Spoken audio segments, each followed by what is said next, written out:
میرے نبی پاک علیہ الصلوۃ والسلام نے جانور سے اس کے بچوں کو جدا کرنے سے منع فرمایا۔ جب تک بچے کو ماں کی ضرورت ہے اسے جدا نہیں کیا جائے گا، جب تک وہ دودھ پیتا ہے اسے جدا نہیں کیا جائے گا، جب تک چڑیا کا بچہ بھی چھوٹا ہے اور اس کی ماں اس کے لیے دانہ لے کے آتی ہے تو اسے ماں سے جدا نہیں کیا جائے گا، اس کی جذبات کا، احساسات کا خیال رکھا جائے گا۔ یہاں تو میرے دیہاتوں کے جو بڑے سمجھدار قسم کے سمجھدار چودھری قسم کے لوگ ہیں، ان کا بھی جب بہو سے اختلاف ہوتا ہے تو کہتے ہیں اس کے بچے رکھ لو، یہ جب خود روئے گی تو لوٹ کے آ جائے گی۔ جس محبوب نے جانور سے اس کے بچے جدا کرنے سے منع کیا، ماں سے بچے جدا کر رہا ہے۔ اور سیانے لوگ اور کچھ میکے بھی ایسے ہیں، میکے بھی وہ کہتے ہیں بیٹے تو آجا اور بچے واپس کر دے، اس لیے کہ بھئی ہمارا نہیں ان سے نظام چلے گا، بچے ان کے ہیں تو ان کو دے۔ یا کتنا ظلم ہے۔ سیانہ انسان ہو کے یہ بات کر رہا ہے، سمجھدار ہو کے، عقل مند ہو کے، ذی شعور ہو کے، دعویٰ ہے اس کی بزرگی کا۔ نبی رحمت علیہ السلام کی غلام حضرت ابو ہریرہ رضی اللہ تعالیٰ عنہ فرماتے ہیں، مشکات میں موجود ہے، فرمایا کہ چڑیا آئی اور آ کے میرے نبی کے کندھوں پہ بیٹھ گئی۔ جانے اس چڑیا نے کیا کہا کہ محبوب کی آنکھوں میں آنسو آ گئے۔ حضور روئے اور فٹافٹ حضور اٹھے، فرمایا کون اس کے بچے اٹھا کے لایا ہے؟ کس نے اس کے بچے اٹھائے؟ کون ہے؟ جلدی بتاؤ۔ حضرت ابو ہریرہ کہتے ہیں کہ صحابی ہے کہ یا رسول اللہ مجھے ذرا پسند آ گئے تھے تو میں اٹھا لایا ہوں۔ حضور نے فرمایا اسے واپس کر دے، ورنہ یہ ایک میری بارگاہ میں شکایت کر رہی ہے تو قیامت میں بھی تیری شکایت کرے، اور جا وہیں رکھ کے آ جہاں سے تو اٹھا کر کے لایا تھا۔ میرے دوستو، دین اتنے اعلیٰ حقوق بیان کرے جانوروں کے اور انسان اس سے آگے بڑھ کے انسانوں کے ساتھ سلوک کرے۔ اور یہ بھی یاد رکھ لے کہ شکار ضرورت کے لیے کھیلنا جائز ہے، شوق کے لیے کھیلنا جائز نہیں ہے۔ آپ شوق کے لیے جانور مار کے گھر آ گئے، شوق کے لیے جانور مارا اور گھر آ گئے۔ معاذ اللہ تعالیٰ ایسے بھی شہزادے ہیں سیاستدانوں کے، سیٹھوں کے، نوابوں کے، جو کہتے ہیں کہ ابھی وہ کوئی کھانے کے لیے تھوڑی شکار کر رہا ہے، وہ تو نشانہ پکا کر رہا ہے اپنا۔ معاذ اللہ نشانہ سمجھ کے جانور کو مارا جائے گا۔ اور یہاں تک باتیں سننے میں ملتی ہیں کہ جانور باندھا جاتا ہے، اس پہ نشانہ کیا جاتا ہے۔ رسول پاک علیہ السلام نے لعنت فرمائی ایسے شخص پر جو بندھے جانور پر نشانہ لگاتا ہے۔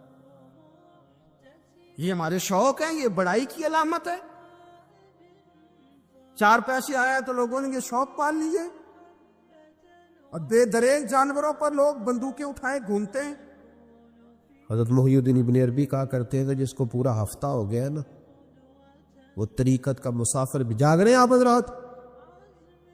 کہتے تھے جس کو پورا ہفتہ ہو گیا نا، طریقت کا مسافر بھی ہے، پر اللہ رسول کی یاد میں رویا نہیں۔ فرماتے تھے مجھے تو اس کے ایمان پر شک ہونے لگ گئے کہ 8 دن ہو گئے اسے خیال ہی نہیں آیا۔ حضرت عمر میدان میں جس شخص کے کبھی پاؤں نہیں لڑکھڑائے، اللہ رسول کی بات آتی تھی تو دریا بہتے تھے آنسو۔ یہاں حال ہی کوئی نہیں، خشک جملے اور جناب موٹے موٹے تراشے ہوئے فکرے اور لفظوں کی ہیرا پھیری، اس کے علاوہ کوئی چیز نظر ہی نہیں آتی۔ حضرت عمر رونے لگے، آخری وقت ہے، تڑپ رہے ہیں، آنسو بہہ رہے۔ حضرت عبداللہ ابن مسعود آ گئے، انہوں نے کہا عمر تیری ہجرت بھی بڑی باکمال تھی، تیرا اسلام قبول کرنا بھی بڑا ہی باکمال تھا، حضور بھی تجھ سے ہمیشہ راضی رہے۔ عمر تو روتا کیوں ہے یار؟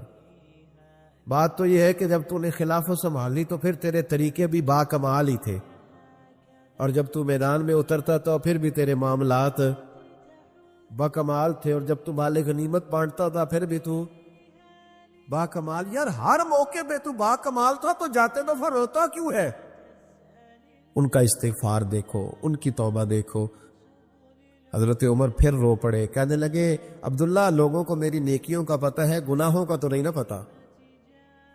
وہ تو میں جانتا ہوں یا میرا مالک جانتا ہے نا، نیکیاں تو سب کے سامنے، پر من عالم کے من دانم جو اندر چھپے ہوئے گناہوں کے ڈھیر ہے وہ تو میں جانتا ہوں۔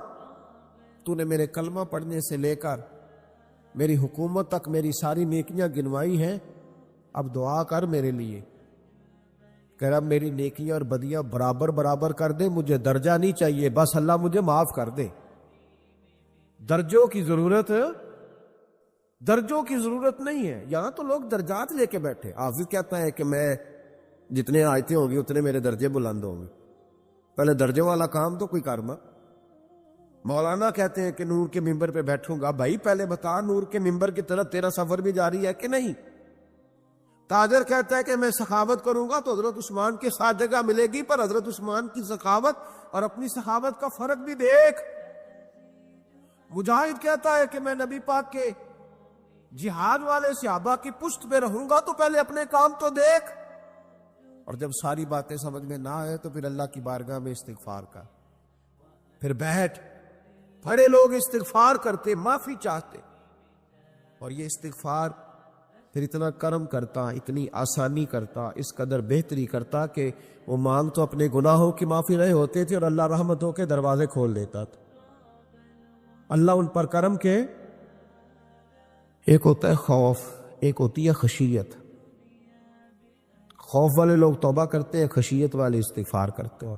ایک ہوتا ہے خوف، ایک ہوتی ہے خشیت والے استغفار کرتے۔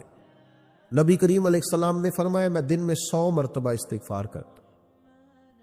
دن میں توبہ والا کہتا ہے کہ میں بھول گیا تھا، مجھے معافی مل جائے، اور خشیت والا کہتا ہے میرا یار ناراض نہ ہو جائے، وہ استغفار ہی کرتا رہتا ہے، وہ معافی ماں۔ حضرت رومی نے مثال دی ہے، فرماتے ایک عورت تھی تو بھیک مانگا کرتی تھی۔ ایک دن بادشاہ کے دروازے پہ بھیک مانگنے گئی تو بادشاہ کو پسند آ گئی، اس نے نکاح کر لیا۔ 20 کنیزائیں اس بی بی کے پاس تھی خدمت کرنے کے لیے، روٹی دینے کے لیے، کپڑا دینے کے لیے، لیکن وہ ہر وقت روتی رہتی تھی، ہر وقت روتی۔ ایک سمجھدار کنیز کہنے لگی کہ ملکہ اب تیرا درجہ بہت بڑا ہے، تو ہر وقت روتی رہتی ہے، معافیاں ہی مانگتی رہتی ہے ہر وقت، کون سی ایسی نعمت ہے جو تیرے پاس نہیں؟ تو وہ کہنے لگی اس لیے تو روتی ہوں۔ تو کیا مانا؟ کہنے لگی اس لیے روتی ہوں کہ میں اس قابل نہیں تھی جو مجھے مل گیا، کہیں میرے سر کا سائیں ناراض نہ ہو جائے، وہ کہیں بگڑ نہ جائے۔ مجھے پتا ہے کہ میں کیا تھی اور مجھے کہاں تک پہنچا دیا، میں روتی اس لیے ہوں کہ کبھی کہیں وہ ناراض۔ حضرت عمر اس لیے روتے تھے کہ کہیں مصطفیٰ ناراض نہ ہو جائے، حضرت ابو بکر اس لیے تڑپتے تھے کہ کہیں اللہ کا فضل روٹھ نہ جائے۔